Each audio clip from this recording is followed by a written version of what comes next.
एकादशी महात्म्य में लिखा है कि दूसरों की निंदा करने से पुण्य क्षीण होते हैं।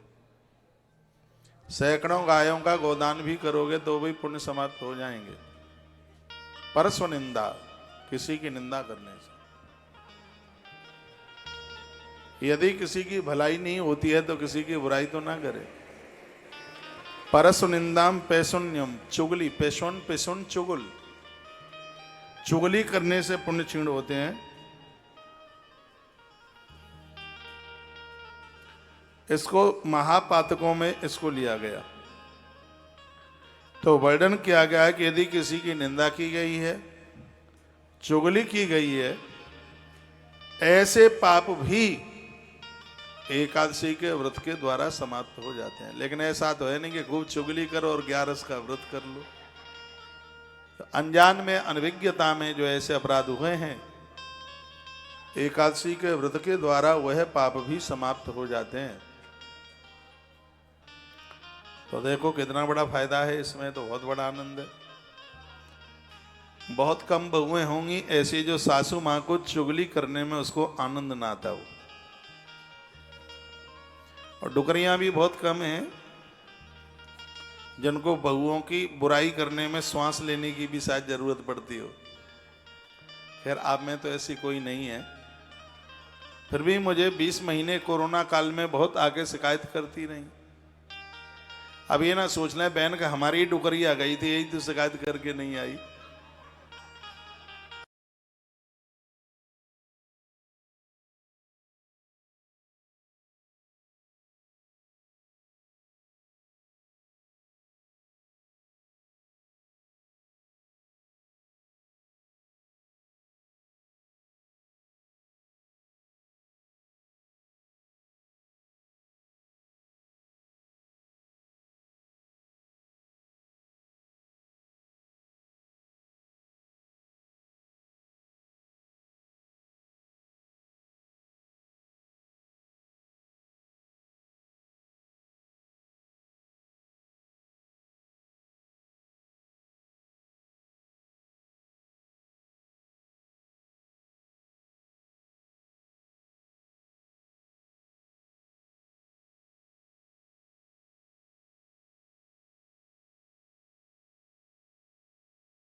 यहाँ के बहुत बड़े राजा थे जिनका नाम था वही खानस।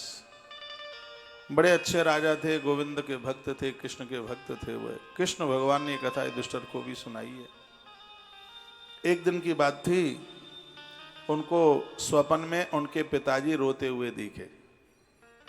स्वप्न में पिता कह रहे थे, बेटा मैं बहुत ज्यादा दुखी हूं, मैं कष्ट में हूं, मैं यमराज के नरक में पड़ा हूं, अब मुझसे कष्ट सहन होता नहीं है। तो उस बच्चे ने पूछा, पिताजी वहां यमराज ने बताया तो होगा कि तुम्हें कष्ट क्यों है? मैंने तो सुना है कि तुम मंदिर बनवा के गए थे। हाँ बेटा, मैंने मंदिर बनवाए थे। हमने सुना है कि आपने राजमार्ग बनवाए थे, पेड़ लगवाए थे, आपने कन्याओं का, अनाथ कन्याओं का विवाह किया था। तो उस मृत पिता ने कहा था, हाँ बेटा ये सब कुछ मैंने किया था, ये सब मैंने किया था, उसी के तो परिणाम में बेटा तूने हमारे घर में जन्म लिया, तू इतना अच्छा पुत्र बन के आया। तो पिताजी फिर ऐसी गलती क्या हुई कि तुम्हें नरक मिला? रो पड़े पिता। कहा, पुत्र वही खानस, मेरा खाता धर्म चित्रगुप्त जी ने खोला, मेरा आदर हुआ था, ऐसी बात नहीं मेरा आदर न हुआ हो, मेरा मान हुआ था। कहा गया था कि मंदिर बनवाने वाले लोग, बगीचे बनवाने वाले लोग, राजमार्ग बनवाने लोग भगवान को बड़े प्रिय होते हैं। बार बार मुझे कहा जा रहा था कि स्वर्ग भेजो, कोई कहता है नरक भेजो, फिर कहा गया कि स्वर्ग भेजो, फिर कहा नरक भेजो। आखिर में निर्णय यह लिया गया कि मुझे नरक भेजने को कहा। तो मैंने उनसे पूछा कि एक बार मेरी गलती तो आप बता दीजिए, मैंने तो सालराम भगवान पर तुलसी पत्र चढ़ाई है, मैंने बहुत गंगा स्नान किया, फिर मुझे नरक क्यों भेजा जा रहा है? तब निर्णय पास हुआ और यह कहा गया कि मैंने एकादशी के दिन अन्न खाया था, मैंने एकादशी के दिन चावल खाए थे, मैंने एकादशी के दिन स्त्री से संपर्क किया था, मैंने एकादशी के दिन, ग्यारस के दिन मैंने व्रत नहीं किया, और उसका परिणाम बेटा यह निकला कि मैंने जो भी धर्म सत्कर्म किए थे उनको दरकिनार कर दिया गया और मुझे नरक में फेंक दिया गया है, और मैं बहुत कष्ट में हूं, मैं बहुत तकलीफ में हूं। एक दिन धर्मराज आए थे यहां सबको देखने के लिए, मैंने यमराज के पांव पकड़ लिए, मैंने रो रो करके उनसे कहा था कि मुझे कोई मुक्ति का साधन तो बता दो। तो उन्होंने मुझे कहा था कि एक ही उपाय है, तुम्हारे खानदान में यदि तुम्हारे लिए कोई धर्म पुण्य कर दे तो तुम्हारा उद्धार, तुम्हारा आत्मकल्याण हो जाएगा। मैंने उन्हें पूछा, ऐसा कौन सा धर्म पुण्य करवा दूं? तो यमराज ने कहा कि तुम्हारे लिए यदि मृत्यु लोक में कोई एकादशी का व्रत करके तुम्हारे लिए समर्पित कर दे तो नरक से निकल करके तुम नारायण के धाम चले जाओ। और वह चाहते भी थे कि मैं नरक में न रहूं, क्योंकि गलती तो मेरी थोड़ी सी थी और मैंने पुण्य बहुत ज्यादा किए थे। ये स्वप्न में एक मृत पिता अपने पुत्र को बोल रहा था। यही गोकुल है ब्रज में, यहीं का अधिपति था वही खानस। रात निकली, प्रातः हुआ, सब लोगों से वो अपनी बात कह रहा था। लोगों ने कहा राजा पागल हो गया। राजा बड़ा परेशान था और वह वन में पहुंचा, जंगल में पहुंचा।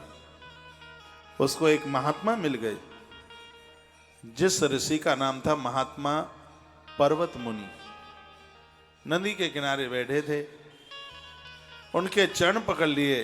बैखानस राजा ने कहा, गुरुदेव आप ही मेरा समाधान करें। स्वप्न में मेरे पिता ने मुझे दर्शन दिया, एकादशी को वो अन्न खाते थे, उन्होंने जितने भी धर्म सत्कर्म पुण्य किए उनका कोई फल उन्हें नहीं मिला। सीधी सी बात है, कोई व्यक्ति 1000 काम कर दे इस राष्ट्र के लिए, अच्छे अच्छे काम कर दे, 1000 कर दे, गिन के 1000 कर दे, लेकिन एक कोई जबरदस्त गलती कर दे तो भारत सरकार ये थोड़े ही सोचेगी कि अरे इसने 1000 काम अच्छे कर दिए हैं, अब इसको दंड ना दो, इसको माफ कर दो। ऐसा नहीं होता। एक गलती होने पर हमारी 1000 किए गए अच्छे कामों को दरकिनार कर दिया जाता है और उस एक गलती का दंड मिलता ही है। तो इन्होंने रो रो करके कहा कि एक गलती की वजह से मेरे पिता नरक में दंड भोग रहे हैं। 1000 अच्छा किया है, उसका सुख उन्हें नहीं मिल पा रहा है। पिता ने मुझे कहा है स्वप्न में कि यमराज ने कहा है कि तुम्हारे खानदान में कोई तुम्हें एकादशी दे दे तो तुम मुक्त हो जाओगे। गुरुदेव, मैं तुम्हारे पास चल के आया हूं, मैं तो एकादशी के बारे में कुछ जानता नहीं हूं। आप मुझे बता दें मैं क्या करूं जिससे मेरे पिता मुक्त हो जाए। महात्मा पर्वत ने कहा कि तुम यहीं रहो। 4 दिन के बाद में अगहन शुक्ल पक्ष की मोक्षदा एकादशी आने वाली है। यहीं रह करके तुम एकादशी का व्रत करना, द्वादशी को ब्राह्मण को भोजन कराना, और मैं विश्वास के साथ कहता हूं कि तुम्हारे पिता मुक्त हो जाएंगे। उसी आश्रम पर रह करके राजा वैखानस ने आज वाली एकादशी है जो शुक्ल पक्ष को आज आई है, यह वाली एकादशी करी। दूसरे दिन द्वादशी को ब्राह्मणों को जैसे ही भोजन कराया, विमान पर पिताजी फूल बरसा रहे थे। कहते हैं बेटा बेटा हमारा आशीर्वाद है तेरे लिए। नरक से स्वयं धर्मराज मुझे बाहर निकाल कर आए, नारायण ने दिव्य विमान भेजा है और पुत्र मैं भगवान नारायण के धाम में जा रहा हूं इस मोक्षदा एकादशी के प्रभाव से। तो मैंने तो सेकंडों में आपको मोक्षदा एकादशी की कथा भी सुना दी। तो ऐसी आज यह मोक्षदा एकादशी है और सबसे आनंद की बात यह है कि आज सर्वार्थ सिद्धि हो गया। और ऐसे कल सुबह 5 बज के कुछ मिनट तक है ये, मैंने वीडियो में डाला है, एकादशी की वीडियो डली है, उसको आप सुन लीजिएगा। तो यह एकादशी आपको अनंत फलदायी है, बहुत ज्यादा। जो आपके ये उद्यापन हुए हैं ना, बहुत बड़ी महिमा बढ़ गई इसकी। आज सर्वार्थ सिद्धि योग, आज के दिन जो भी कुछ कर लोगे वो सिद्ध हो जाएगा। गीता पाठ कर लो, माला जप लो, दान पुण्य कर लो, जो भी कुछ कर लो। किसी से लड़ोगे तो दंड भी वज्र की तरह है फिर। हाँ, लड़ना मत, झगड़ना मत। आज क्या किया गया सदकर्म अपने आप में बहुत ज्यादा अनंत गुना है, क्योंकि आज सर्वार्थ सिद्धि योग है। ऐसे समय में आप सीधाम वृंदावन की पावन धरती पर बैठे हैं। एक बार पुनः आपको मोक्षदा एकादशी की बहुत बहुत मंगलमय शुभकामनाएं। आप इधर आ जाएं, आओ इधर व्यवस्था करवाओ बैठने की। आ जाओ, इधर कुर्सियां हैं खाली कुछ, आ जाइए, अंदर आ जाइए। एक आध कुर्सी और लगवाए, आ जाओ इधर।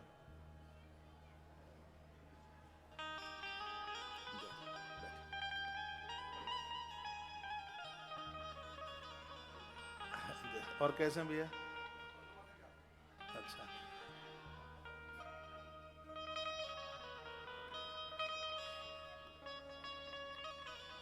तो ऐसी मोक्षदा एकादशी को हो और हम एकादशी महात्म की कथा सुन रहे हैं, तो क्या भगवान की कृपा नहीं है? बहुत बड़ी कृपा है। एक बात का मैं आपको आग्रह पूर्वक निवेदन करूंगा, यदि आपको आपके शहर और गांव में द्वादशी के दिन ब्राह्मण की व्यवस्था हो जाती है, तो एकादशी के बाद द्वादशी को एक ब्राह्मण को भोजन जरूर कराएं। इसका फल यह है कि व्रत करते करते यदि कोई दुनिया छोड़ के चला जाए, उसका उद्यापन ना हो पावे, तो बिना उद्यापन किए भी एकादशी का उद्यापन मान लिया जाता है। इसलिए द्वादशी के दिन ब्राह्मण भोजन की इतनी बड़ी महिमा है। तुलसीवन आश्रम ने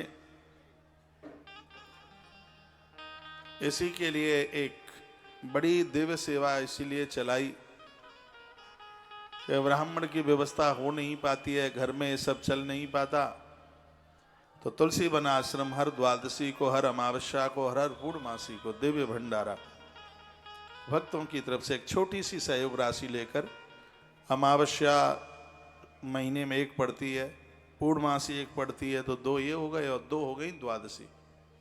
एक महीने में 4 भंडारा और एक साल में लगभग 50 ब्राह्मणों का भंडारा, क्यों कभी अधिक मास भी पड़ जाता है। तो एक वर्ष में 50 ब्राह्मणों के भोजन के लिए मैं दक्षिणा के सहित सहयोग राशि कितनी सी रखी गई है? 3511 रुपया। आप कहोगे इतने में कैसे हो जाता है? इतने में ऐसे हो जाता है क्योंकि दूध गौशाला का है, मट्ठा गौशाला का है, काफी व्यवस्थाएं गौशाला की हैं, तो उसमें वो सब एवरेज आ जाता है। इसमें काफी भक्त लोगों का जुड़ना हुआ है। जिनको जानकारी नहीं है, आश्रम के नंबरों पर जोड़ करके, ज्यादा नहीं तो 1 साल से 1 साल के लिए करके देख लें, आपको कितना लाभ, कितना आनंद प्राप्त होगा। आश्रम के नंबरों पर कांटेक्ट करके जो एकादशी कर रहे हैं घर में या नहीं कर रहे हैं, मैं तो कहूंगा करें या ना करें तो भी कितनी बड़ी बात है। पूर्वजों के लिए अमावस्या, देवताओं के लिए पूर्णमासी, 11 के बाद दोनों द्वादशी, और हर महीने में 4 भंडारा, एक वर्ष में 50 भंडारा करने का सौभाग्य मौका प्राप्त हो रहा है।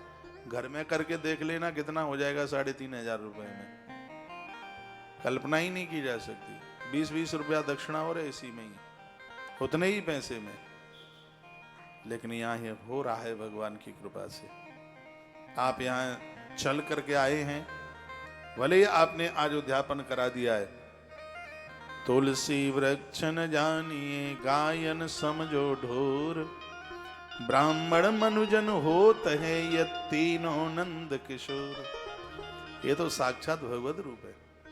आप जो सेवा सहयोग करते हैं, यहाँ कितने ब्राह्मणों का भोजन प्रसाद चलता है, कितने संत महात्माओं का चलता है। आज सब इतनी व्यस्तता थी, फिर भी मैं इस गेट पर खड़ा होकर के कुछ देर तक तो पेठा, फलियार का और सब सामान वितरण करके यहाँ गया। बहुत बड़ी लाइन लगी हुई थी लंबी।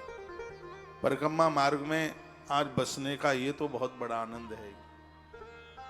अब अपने मुंह से क्या अपनी बड़ाई करनी है, छोटा मुंह बड़ी बात न हो जाए।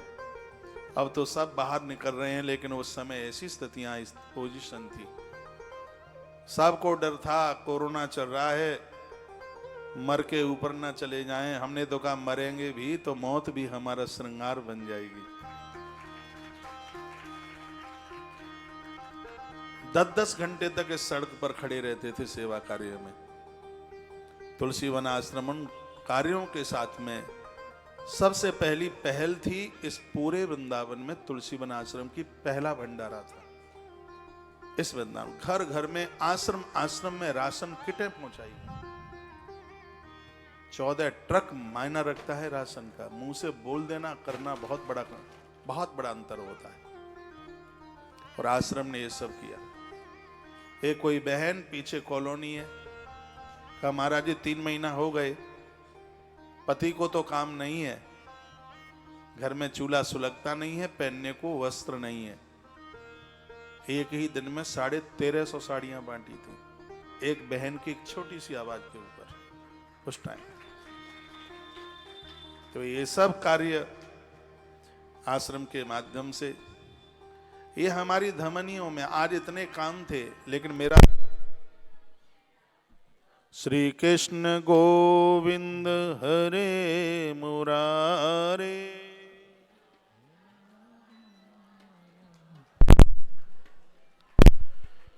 श्री कृष्ण गोविंद हरे मुरारे, श्री कृष्ण गोविंद हरे मुरारी, हे नाथ नारायण वासुदेव। बोली भक्तवत्सल भगवान की जय। आज 16 दिन के बाद मेरा वृंदावन लौटना हुआ, तो मैं सुबह ही बंदरों की सेवा के लिए निकल गया यहाँ से। 1,000 बंदर देखते, ये भाई रोहित मुझे बोलता है, भाई संस्कार टीम का बच्चा है, तो महाराज जी ऐसा लग रहा है कि बिल्कुल इंतजार में ही बैठे थे, दौड़ते हुए सामने से। इन सब चीजों को करने में बड़ा आनंद हो रहा है। ये सब तस्वीरें आज की देखना, देखो कैसे धोती पकड़ रहा है। हाँ, आज की ये तस्वीरें। प्रकृति बड़ा स्नेह करती है, बड़ा प्रेम करते है। आनंद की बात यह है कि इन सब सेवा कार्यों से आप सभी भक्त लोग जुड़े हुए हैं।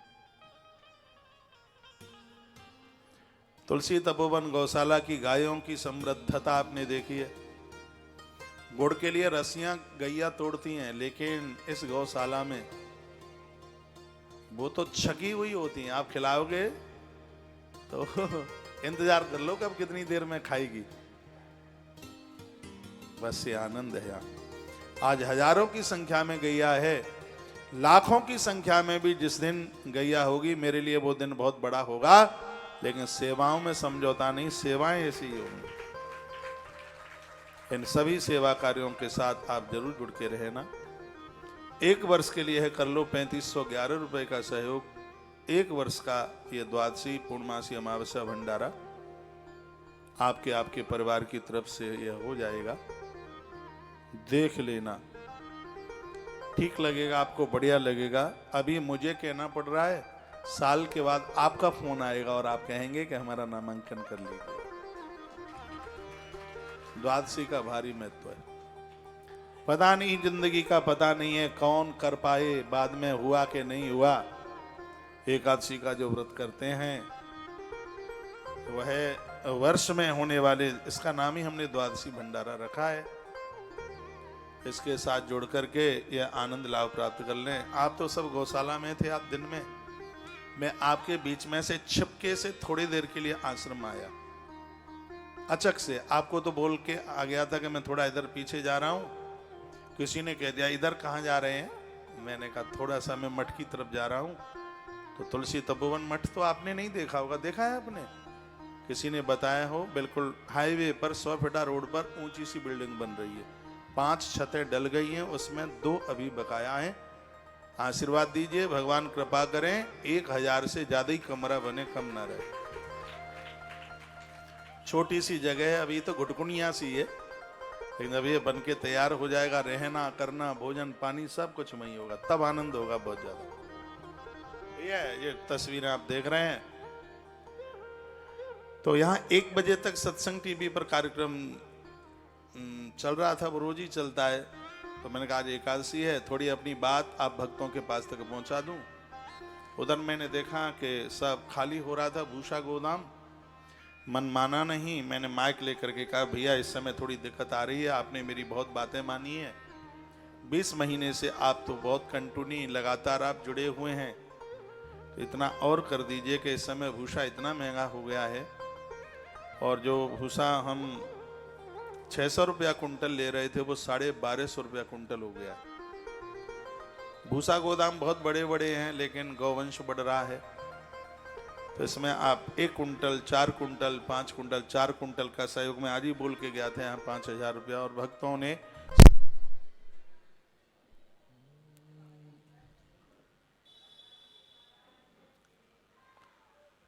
श्रादे श्रादे श्रादे श्रादे जय श्रादे। बोलो बांके बिहारी लाल की जय श्री हनुमान जी महाराज की जय जय जय श्राधे श्याम। पहले उन भक्तों के लिए एक बार ताली बजा दीजिए जिनको मैंने आग्रह निवेदन किया और उन्होंने आज सहयोग किया है। जो लोग बाद में जुड़े हैं, जिनको नहीं पता था, और इतना कह करके बस मैं आगे चल रहा हूँ। 1 कुंटल का सहयोग 1250 रुपया, 4 कुंटल का सहयोग 5000 रुपये का सहयोग करके आप एक बार ये सहयोग कर दें। जैसे तैसे दौड़ के हम मार्च तक 3 महीना पकड़ लेंगे, और मार्च हमने पकड़ ली तो हम तो ब्रह्मांड विजेता हो जाएंगे। इस समय ऐसी पोजीशन है, स्थिति है। और फिर तब तक तो अप्रैल आ ही जाएगा। अब के बार तो इतना भूसा गोदामों में भरेंगे कि ये आने वाले टाइम में ये दिक्कत न रहे। पिछले साल नहीं दिक्कत थी, लेकिन अब के बार परेशानी खड़ी हो गई। 400 आदमी निर्माण में काम कर रहा है, तो इस समय बहुत ज़्यादा लोड है। तो आज हम चर्चा कर रहे थे, बच्चा विषय करा रहा था वह, तो मैं बालक को बोल रहा था कि बेटे काम करने का तो जज्बा इतना है, उत्साह इतना है कि ऐसा लगता है कि पता नहीं एक दिन एक रात में कितना ना कर दें, लेकिन फंड हाथ में नहीं होता। कुआं खोदो पानी पियो, ऐसी स्थिति है। रोज करना काम ही इतना चल रहा है। लेकिन मैं बड़भागी हूं, आपने मेरी बात पर विश्वास करके और जो सहयोग किए हैं, आज आप गौशाला गए होंगे, वो सहयोग बोल रहा है, दिख रहा है, वह दिख रहा है। 5 को व्यवस्थित करना मुश्किल है, जहाँ हजारों गौवंश, यहाँ तो है ही, मंडला में बहुत बड़ी गौशाला है। मध्य प्रदेश की धरती पर एक नंदीशाला और है, वहाँ आप नहीं जा पाए होंगे। तो ये सब गौवंश के लिए जो हो रहा है, ये सब आपके सहयोग के द्वारा हो रहा है।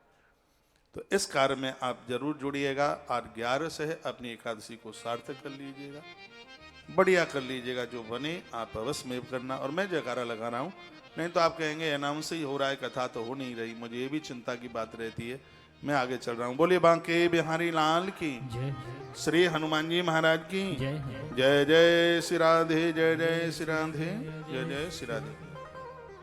यह एकादशी के नाम आप लिख लीजिएगा। सबसे पहले तो अगहन मास में आरंभ होने वाली 11, जिसको उत्पन्ना एकादशी कहते हैं, मार्गशीर्ष महीना है। हमने आरती में 2600 एकादशी, ये एकादशी की आरती आपको कैसी लगी? मैं गौशाला जा रहा था, चलते चलते दौड़ में 5 मिनट में ही एकादशी तैयार की। आज ही बनाई थी पंक्तियां, तो अच्छा लगता है, बढ़िया लगता है। हृदय का जो भाव है वो उसको कागज में लिख दो तो अच्छा लगता है। आपको कैसी लगी आप जाने, हमें बहुत अच्छी लगी, बढ़िया लगी। उत्पन्ना एकादशी, मोक्षदा एकादशी फूस के महीने में आने वाली है सफला, जो कृष्ण पक्ष में पड़ेगी। शुक्ल पक्ष में पड़ने वाली है, उसका नाम है पुत्रदा एकादशी। मैं अपनी उन बहनों को निवेदन करना चाहूंगा जिनको संतान नहीं है, भले ही आप 11 नहीं करते हैं, शुक्ल पक्ष फूस के महीने में पड़ने वाली पुत्रदा एकादशी को आप व्रत करें। संघ के द्वारा लड्डू गोपाल जी को गोरोचन के द्वारा स्नान कराएं। ये लिख लें, आप भूल जाएंगे। गोरोचन पंसारी की दुकान पर मिलता है, उसमें चंदन गोरोचन दोनों मिलाकर भगवान श्री कृष्ण को महाअभिषेक करें। उसके बाद पंचामृत से भगवान को नहलाएं। भगवान को एक गोपाल से स्नान का पाठ सुनाएं। पति और पत्नी दोनों स्नान करके पीले वस्त्र पहन करके मक्खन और मिश्री का भगवान को भोग लगाएं। पद्म पुराणांतर्गत बड़ा वर्णन है इस महिमा का। तो भगवान की कृपा से आपके घर में पुत्र रत्न की प्राप्ति होगी, इसलिए इसका नाम है पुत्रदा एकादशी। मैं एक एकादशी का व्याख्यान, जैसे आज मोक्षदा एकादशी की कथा आपको सुनाई है, आज से लेकर के कल तक मैं 26 एकादशी की ऐसे ही चर्चा आपके बीच में करूंगा। उसके पूरे नियम, पूरा धर्म कर्तव्य, ये पूरा एकादशी का विज्ञान आप सुनेंगे। संस्कार टीवी दुनिया के गांव-गांव तक पहुंचता है, तो उसके माध्यम से आप ये जरूर सुनिएगा। जैसे आज आप सुन रहे हैं, कल भी आपका कार्यक्रम उधर लगभग 3 बजे तक पूरा हो ही जाएगा। उसके बाद में फिर आप कथा सुन लें। आज भी रुकिए, आप कल भी रुकिए, परसों जाइए आराम से, क्योंकि आपके कमरों की जो बुकिंग है शायद परसों 10 बजे तक है। हाँ, तो परसों 10 बजे तक है। क्या दौड़ो दौड़ो, ये घर गृहस्थी के सब काम बने ही रहेंगे। ये तो बद्रीनाथ के पहाड़ों की तरह है, जब आगे चलो तो लगता है अब अंतिम पहाड़ है, अब इसके आगे नहीं होगा। मंदिर तक जाते जाओगे लेकिन वो पहाड़ खत्म नहीं होते। उसी प्रकार से गृहस्थी के काम भी पूरे नहीं होते। आदमी भले ही पूरा हो जाए पर काम पूरे होने वाले नहीं है। जैसे तैसे तो चंगुल में से निकल के आए हो, एक आध रात्रि बिहारी जी के चरणों में दे करके जाओ। बहू कहेगी कि आप तो बोल के गई थी कि आ जाएंगे 15 तारीख की रात्रि को, तो कह देना बेटा क्या बताऊं, अचानक पेट में इतनी जोर से दर्द हुआ, आने को थैला पूरा तैयार था, लेकिन क्या बताएं, और पेट का दर्द तो डॉक्टर भी ना पकड़ पाए। हाँ, तो भगवान के लिए झूठ भी बोल दो तो झूठ कहे अग लागत नहीं। हाँ, पेट के दर्द का बहाना बनाकर एक रात वृंदावन में रुकने को मौका मिले तो हम तो बोल देंगे भैया क्या बात है।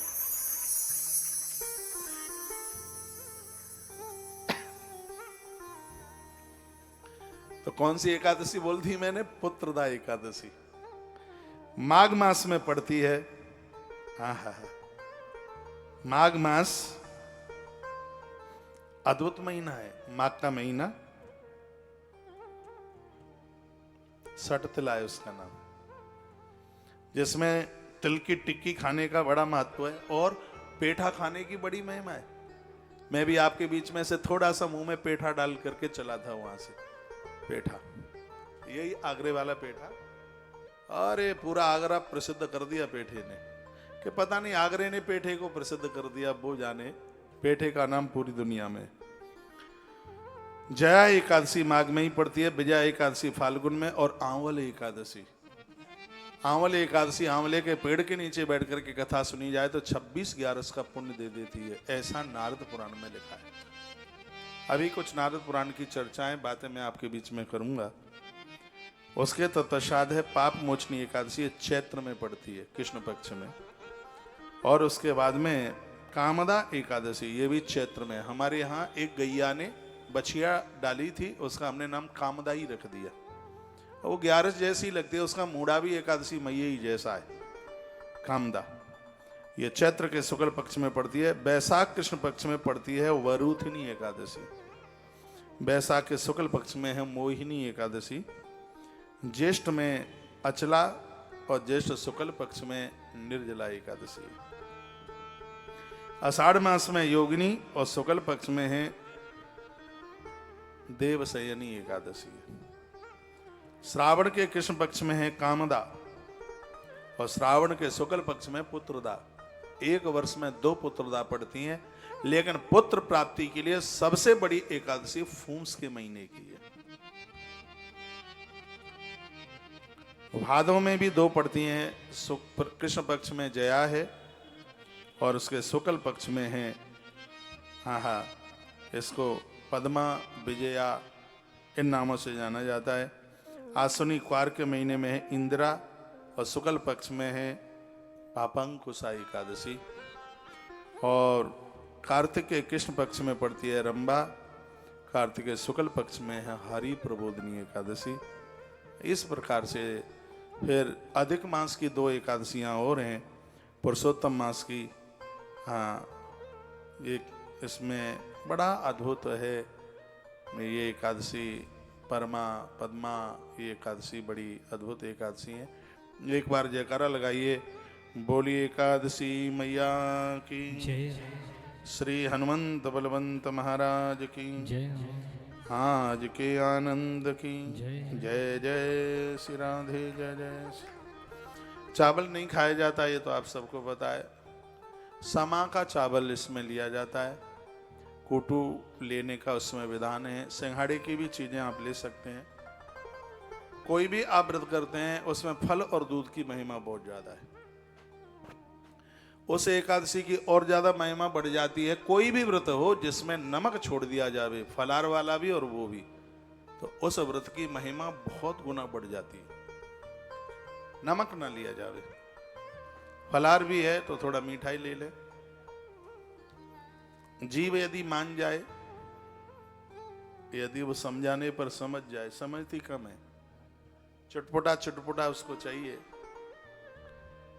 ले सकते हैं, विधान है, ऐसी बात नहीं है। यदि ना लें तो कोई भी व्रत हो उसकी महिमा बहुत ज्यादा बढ़ जाती है। रविवार का व्रत और सप्तमी का व्रत, इसमें तो नमक लिया ही नहीं जाता है। हो सकता है आप में कुछ ऐसे भक्त हों जिन्होंने एकादशी बिना राम रस बिना नमक लिए की हो, ऐसा हो सकता है। लेकिन अब आपका उद्यापन हो रहा है, अब उद्यापन के बाद में अब एकादशी करो तो राम रस लेके करते रहिएगा, नमक लेके करते रहे। अब आपका उद्यापन हो गया है, आपने तो बहुत बड़ी जंग जीत ली अध्यात्म क्षेत्र की। बहुत बड़ा काम होता है उद्यापन 11 का। ये तो भगवान कृपा करता है, तो ये उसकी कृपा से ही ये संभव है। बड़ा मुश्किल है, नहीं तो आइए अब हम इस एकादशी के बारे में कौन सी एकादशी करें, पहले दिन वाली या दूसरे दिन वाली, उसको बड़े विस्तार पूर्वक वर्णन किया गया है। एकादशी कौन से दिन की करें, पहले दिन वाली या दूसरे दिन वाली, ये प्रसंग है आज की कथा में, इसको आप सुनिएगा, बात समझ में आएगी। मानधाता और वशिष्ठ मुनि का संवाद है इसमें। पांतवो जलद श्याम सारंगाघात कर्कसा तलोक मंडपस्तंभा चत्वारो हरिवाहवा।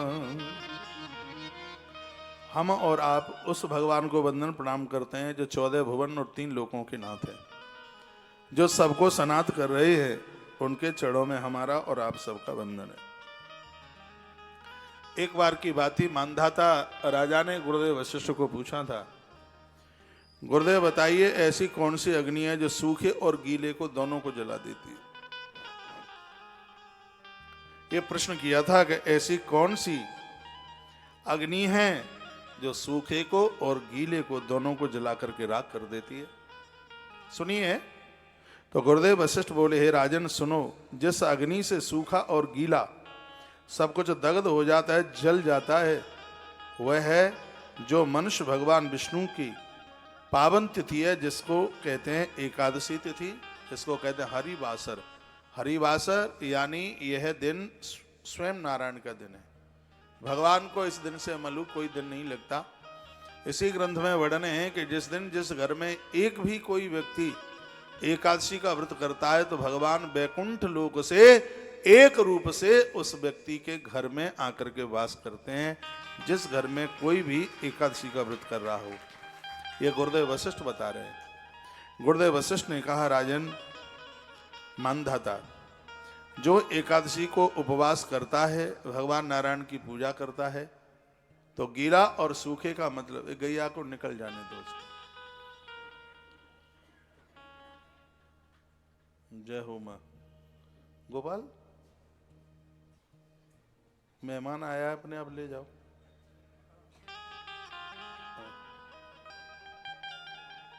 देखो अपने आप ही आई है कहीं से। दिखाओ, इधर लाओ, इसके सींग अच्छे लग रहे हैं। एकादशी के दिन आई है, देखा भाई कितने हिम्मत से आई है, बिल्कुल अंदर तक आ गई है।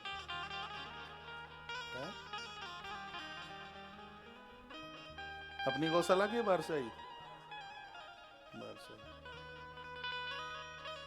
ले जाओ। यदि किसी की हो तो मांगने को आए तो दे देना, ठीक है। अब इसको चारा वगैरह खिला दो, ले जाओ।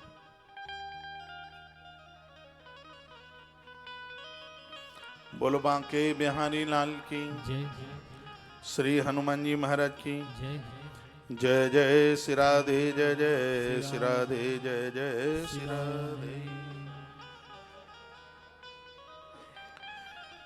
देखिए, एक बात मैंने अभी आपको बोली थी कथा के आरंभ में, शायद आपको ध्यान हो, कुछ नए श्रोता और तब से आए हैं। कृष्ण भगवान को, ये वशिष्ठ मुनि बोले हैं मानधाता से, कृष्ण भगवान को एक बार प्रणाम करने से 10 अश्वमेध यज्ञ करने का फल प्राप्त होता है। एक बार प्रणाम करने से। गुरुदेव वशिष्ठ कहते हैं, हे राजन, एकादशी का व्रत करने से 1 करोड़ बार भगवान श्री कृष्ण को प्रणाम करने का पुण्य प्राप्त होता है। यह एकादशी की महिमा है, जो इस जन्म के और बीते हुए जन्म के पापों को जला करके एकादशी खत्म कर देती है। 11 के दिन यदि कोई व्यक्ति आंवले का चूर्ण पीली मिट्टी में मिलाकर अपनी देह से लेपन करके स्नान करता है तो उसकी महिमा है कि गंगा स्नान से बढ़कर उसको फल मिलता है, गया जी में पिंडदान करने से ज्यादा फल मिलता है, काशी में मरने से ज्यादा फल उसको प्राप्त मिलता है। ऐसा वर्णन किया गया है। और वर्णन किया गया कि पुष्कर में कार्तिक स्नान करने से ज्यादा फल मिलता है। कुरुक्षेत्र में पहुंच करके कुरुक्षेत्र में कथा सुनने की भारी महिमा है, ऐसा नारद पुराण के अंतर्गत लिखा है। तो कुरुक्षेत्र में सत्संग करने से, नर्मदा के किनारे भगवान महादेव के शिवलिंग बनाकर विसर्जन करने से, यमुना मैया में बहन भाई के यम द्वितीया स्नान करने से जितना फल प्राप्त होता है, एकादशी के दिन व्रत करने से इन सब चीजों से ज्यादा फल की प्राप्ति हो जाती है। ताली बजाना मत, क्योंकि आज एकादशी है, पता नहीं बजाते नहीं होंगे। तो एकादशी की यह इतनी बड़ी महिमा है। काशी, पुष्कर, गया, गंगा, यमुना, चंद्रभागा नदी, इन सब से भी बढ़कर के यदि कोई फल है, कोई पुण्य है, तो वह एकादशी का। एकादशी के दिन देव मंदिर की परिक्रमा की भारी महिमा है। तीर्थों की महिमा की भारी परिक्रमा बहुत ज्यादा महिमा है। 11 के दिन तुलसी दर्शन की महिमा बहुत ज्यादा है। एकादशी के दिन स्वयं अन्न नहीं खाते, लेकिन एकादशी के दिन गैया को अन्न खिलाने की बहुत बड़ी महिमा है। अन्न रोटी के ऊपर गुड़ रखकर गौ माता को खिलाने की बहुत बड़ी महिमा है। यह व्रत इसलिए किया जाता है कि जिस दिन आपका अन्न छूट रहा है, वह अन्न गरीबों के काम आ जाए, गौ माता के काम आ जाए उस दिन का अन्न। इसलिए बड़ा सुंदर सा विधान बना दिया गया है वो व्रत करने का। बहुत अच्छी बातें कही गई हैं। वर्णन किया गया है कि जिस घर में पति और पत्नी दोनों यदि व्रत करते हैं, तो पत्नी के परिवार के और उसके ससुराल के 10 पीढ़ियां, 10 पीढ़ी पियर पक्ष की और 10 पीढ़ी ससुराल पक्ष की उद्धार को प्राप्त हो जाती हैं। जो पुरुष एकादशी का व्रत करता है, उसके लिए 30 पीढ़ी, 10 पीढ़ी अपने यहाँ की, 10 पीढ़ी पत्नी के यहाँ की और 10 पीढ़ी मामा के यहाँ की। इस प्रकार से 30 पीढ़ियों का उद्धार इस प्रकार से होता है। आनंद हो गया, कमाल हो गया। और पति और पत्नी दोनों 11 का व्रत करते हैं, तो उस एकादशी की महिमा अपने आप में बहुत ज्यादा बढ़ जाती है। ऐसा गुरुदेव वशिष्ठ राजा मानधाता को बता रहे हैं। गुरुदेव वशिष्ठ एकादशी का व्रत करते हैं। देवसी नारद जी एकादशी का व्रत करते हैं। पार्वती मैया और भोलेनाथ एकादशी का व्रत करते हैं। विधाता ब्रह्मा और माता सावित्री एकादशी का व्रत करते हैं। भगवान श्री कृष्ण, माता रुक्मिणी, सत्यभामा, ये भी एकादशी का व्रत करते हैं। अब आप विचार करें कि 11 की कितनी बड़ी महिमा। अनादिकाल से, आज से नहीं है, अनादिकाल से व्रतों में सबसे श्रेष्ठ यदि कोई व्रत है तो वह 11 का एकादशी का व्रत है। तो मैं पुरुष वर्ग को आग्रह पूर्वक निवेदन करना चाहूंगा कि आप गृहिणी को संग दीजिए, साथ दीजिए।